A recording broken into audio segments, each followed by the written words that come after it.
আপনারা যারা ব্যাংকে টাকা রেখে তার বিনিময়ে একটা মুনাফা পেতে যাচ্ছেন এবং আপনারা ভাবছেন যে এই টাকাটা আপনারা কোথায় রাখলে সবচেয়ে বেশি মুনাফা পাবেন এবং সবচেয়ে বেশি নিরাপদ হবে, তাদের জন্য আজকের এই ভিডিওটি খুবই গুরুত্বপূর্ণ হতে চলেছে।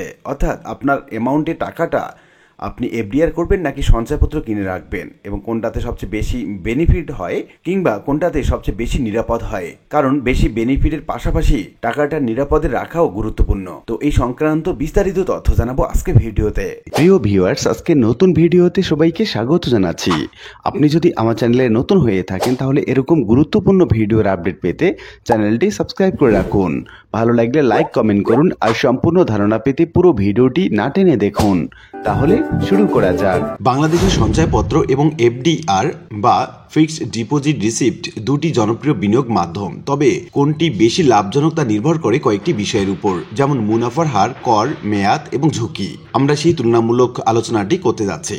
যদি আমরা মুনাফার হারের দিক থেকে খেয়াল করি, সঞ্চয়পত্রে 11 থেকে 12% পর্যন্ত সঞ্চয়পত্রে সুদ দিয়ে থাকে, আর এফডিআর অর্থাৎ ফিক্সড ডিপোজিটে ব্যাংকের উপর এটা নির্ভর করে 7 থেকে 9% পর্যন্ত সুদের হার দিয়ে থাকে। আমরা যদি করের দিক থেকে খেয়াল করি, সঞ্চয়পত্রে 10% টিন থাকলে এবং 20% পর্যন্ত টিন না থাকলে কর কেটে নেয়। আবার এফডিআর এর ক্ষেত্রে 10% টিন থাকলে এবং 15% না থাকলে কর কেটে নেয়। সঞ্চয়পত্রের মেয়াদ 3 থেকে 5 বছর হয়ে থাকে, আর এফডিআর এর মেয়াদ 1 মাস থেকে 3 বছর পর্যন্ত হয়ে থাকে। আর আমরা যদি নিরাপত্তার দিক থেকে খেয়াল করি, সঞ্চয়পত্রে সরকারি গ্যারান্টি এবং ঝুঁকি মুক্ত, কোন রকম ঝুঁকি থাকে না। আর এফডিআর ব্যাংকের উপর নির্ভরশীল, ব্যাংক বন্ধ হলে ঝুঁকি থাকতে পারে, যদিও কোনো ব্যাংক বন্ধ হওয়ার রেকর্ড এ পর্যন্ত নাই।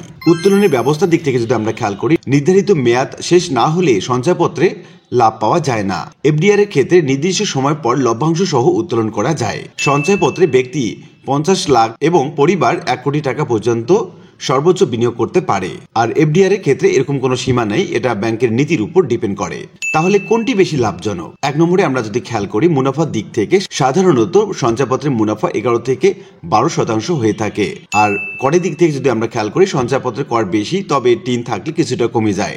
ঝুঁকির দিক থেকে সঞ্চয়পত্র একেবারে ঝুঁকি মুক্ত, কারণ এটি সরাসরি সরকারি গ্যারান্টিতে পরিচালিত হয়। আর তারল্যর দিক থেকে যদি আমরা খেয়াল করি, এফডিআর তুলনামূলকভাবে বেশি লিকুইড, কারণ এটি স্বল্প মেয়াদী এবং ব্যাংকে সহজে টাকা উঠানো যায়। এক্ষেত্রে আমি আপনাকে সিদ্ধান্ত দেব, দীর্ঘ মেয়াদী বা ঝুঁকি মুক্ত বিনিয়োগ চাইলে সঞ্চয়পত্র ভালো, আর যদি স্বল্প মেয়াদী এবং দ্রুত টাকা উত্তোলনের সুবিধা চান তাহলে এফডিআর ভালো।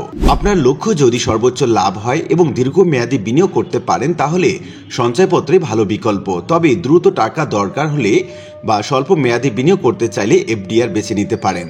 এখন আমাকে অনেকে প্রশ্ন করেছে, বাংলাদেশের প্রেক্ষাপটে কোনটির গ্রাহক সংখ্যা বেশি? বাংলাদেশে সঞ্চয়পত্রের গ্রাহক সংখ্যা এফডিআর এর তুলনায় বেশি, বিশেষ করে মধ্যবিত্ত এবং অবসরপ্রাপ্তদের মধ্যে এটি সবচেয়ে বেশি জনপ্রিয়। এর কয়েকটি কারণ আছে, সেই কারণগুলো নিয়ে আমরা একটু ব্যাখ্যা করছি। সরকারি গ্যারান্টি এবং ঝুঁকি মুক্ত বিনিয়োগ হওয়ার কারণে মানুষ সঞ্চয়পত্র বেশি ক্রয় করে থাকে। মুনাফার দিক থেকেও যদি আমরা খেয়াল করি, 11 থেকে 20% পর্যন্ত সঞ্চয়পত্রে মুনাফা দিয়ে থাকে এবং এটি ঝুঁকি মুক্ত হওয়ার কারণে সঞ্চয়পত্রে মানুষ বেশি বিনিয়োগ করে থাকে। 3 নম্বর কারণটি হচ্ছে প্রবীণ এবং অবসরপ্রাপ্তদের আকর্ষণ। অবসরপ্রাপ্তদের জন্য পেনশন ভিত্তিক সঞ্চয়পত্র নামে একটি স্কিম আছে, যেখানে নিয়মিত মুনাফা পাওয়া যায়, তাই বয়স্করা এটি বেশি ব্যবহার করে থাকেন।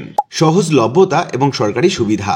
ব্যাংকের এফডিআর এর তুলনায় সঞ্চয়পত্রে সরকারি ডাকঘর বা ব্যাংকে সহজলভ্য এবং এটি কিনতে বেশি নিয়ম কানুন লাগে না। অন্যদিকে কর সুবিধা এবং সীমাবদ্ধতার দিক থেকে যদি আমরা খেয়াল করি, যদিও সঞ্চয়পত্রে কর আছে, তবুও নির্দিষ্ট সীমার মধ্যে এই কর রেয়াতযোগ্য। তবে সরকার সঞ্চয়পত্রের উপর কিছু বিধি নিষেধ আরোপ করেছে, যেমন সর্বোচ্চ 50 লাখ টাকা পর্যন্ত বিনিয়োগ করা যায়, জাতীয় পরিচয়পত্র এবং টিন বাধ্যতামূলক ইত্যাদি, যা কিছুটা প্রভাব ফেলেছে। এবং উল্লিখিত আলোচনা থেকে আমরা এটুকু বলতে পারি যে বাংলাদেশের সঞ্চয়পত্রের গ্রাহক সংখ্যা বেশি, কারণ এটি নিরাপদ, বেশি মুনাফা দেয় এবং সেই সঙ্গে সরকারি গ্যারান্টি থাকে। তবে ব্যবসায়ী এবং স্বল্প মেয়াদী বিনিয়োগকারীদের জন্য এফডিআর বেশি জনপ্রিয়। আশা করি বিষয়টি বুঝতে পেরেছেন।